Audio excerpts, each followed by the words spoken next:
মশা কামড়াচ্ছে এখানে বেশি। পাটা তুলে রাখ। পাটা তুলে রেখেছি, মাথায় কামড়াচ্ছে। হতেই পারে না, আমাকে একটাও মশা কামড়ালো না, তুমি কামড়ে দিলে। আমার গায়ে আসে।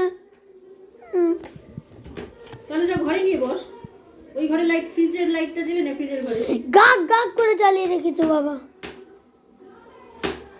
তুই এখানে যা আওয়াজ পাচ্ছিস ওই কম্পিউটার এই ফ্রিজের ঘরে বসলে সেই সেম আওয়াজই করবে।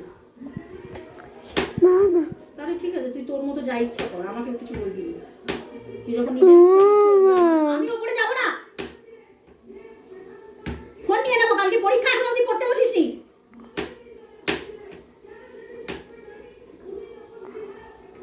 আর একবারও ব্যয় না করলে আমি এক্ষুনি পড়তে বসিয়ে দেবো। এমনিও তুমি পড়তে বসাবো দাদা, রাত্রিবেলা হয়ে যাক।